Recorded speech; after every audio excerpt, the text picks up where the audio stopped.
You know that feeling when you're out in the garden, digging with your hands, and the soil just feels wrong? Hard? Dry? Almost dusty? Like it's given up? You've added compost, maybe even bought amendments, and still your plants just sit there and struggle. Here's what I've come to believe after years of doing this. The problem usually isn't nutrients, it's life. Specifically, it's the absence of earthworms. When earthworms disappear from your soil, everything downstream suffers. And when they're thriving, everything becomes easier. But here's the thing most people don't realize. You don't have to buy worms and dump them in. You just have to give them a reason to come, stay, and multiply, and that starts underground.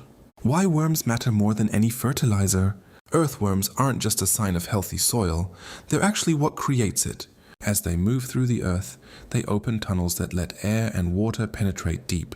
As they eat, they leave behind castings, some of the richest, most plant-available nutrition you can get, packed with microbes and natural growth compounds.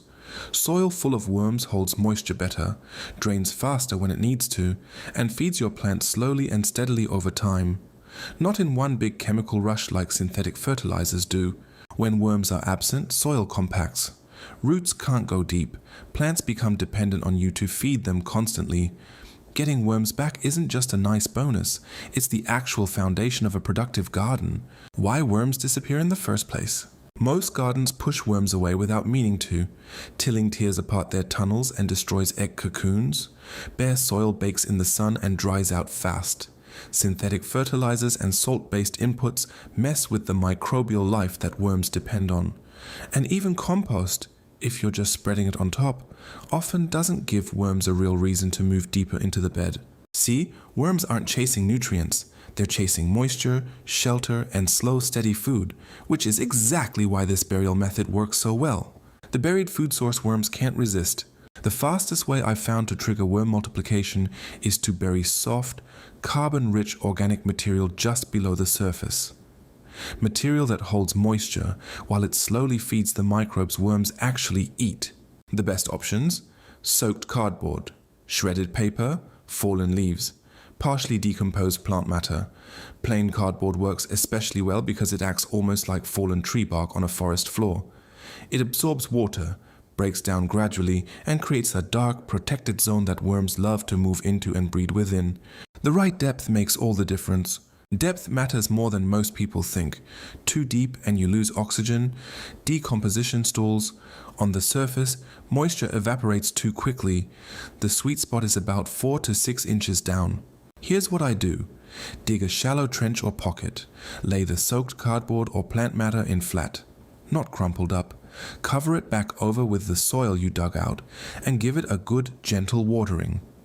Within a few days, microbes start colonizing that material, and worms follow the microbes. Why soaking the material changes everything.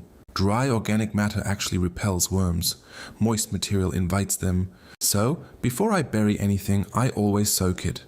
Water alone works fine, but I've seen dramatically better results when I add a biological inoculation. Just mix 1 cup of finished compost or worm castings into a gallon of water. Give it a stir. Let it sit for about an hour, then use that to soak your cardboard before burial. What you're doing is seeding the material with beneficial microbes. And those microbes produce chemical signals that worms can actually detect from surprisingly far away. What happens underground after burial?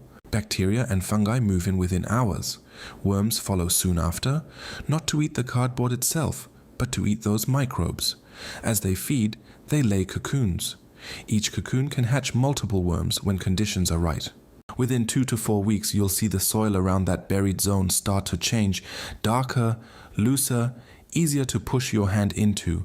Plant roots follow those worm channels, reaching deeper moisture and nutrition. It's like watching the soil wake up. Why this multiplies worms instead of just attracting them temporarily?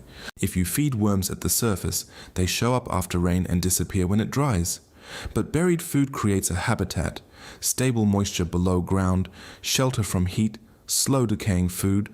Worms stay, breed, and build a population. That's the real difference. And because the buried material breaks down slowly, it keeps feeding them for months.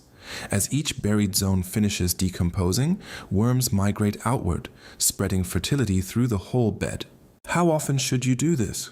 Even one burial helps, but doing it consistently is what really transforms a bed. Every 4 to 6 weeks, I bury material in a new spot in the same bed. By the end of a season, the whole thing is threaded with worm channels and alive in a way you can feel. In orchards or perennial areas, once per season around the drip line is enough. Worm populations build steadily when you stop disturbing the soil and keep giving them what they need. Don't forget the mulch layer. Burial alone is powerful, but a 2 to 4 inch layer of leaves, straw, or wood chips on top locks in what you've built. It keeps soil cool and moist. It gives worms cover to move up and feed at night without drying out. Without mulch, you're always fighting heat and moisture loss, and worms go deeper or leave altogether. Mulch turns your buried food into a permanent worm highway through the soil. A few things that can stop this from working. Burying material too deep cuts off the oxygen microbes need. Using oily or salty kitchen scraps repels worms entirely. Letting the bed dry out between waterings halts reproduction. And tilling breaks tunnels and cocoons just when the population is starting to build. This method works best with minimal disturbance and consistent moisture. It rewards patience and restraint. Why? This beats just adding compost. Compost improves soil chemistry. No question about that. But worms improve soil structure and biology at the same time. By feeding them directly underground, you skip the waiting period compost usually requires. Worms produce castings exactly where plant roots are growing, and they activate the entire soil food web, not just the top inch or two. Worms don't need to be bought, they need to be invited. Bury the right material at the right depth, with moisture and a little biology behind it, and they respond. They tunnel, they multiply, they rebuild your soil from the inside out in ways no product ever could. If this helped you think differently about what's happening underground, stick around. There's a lot more where this came from.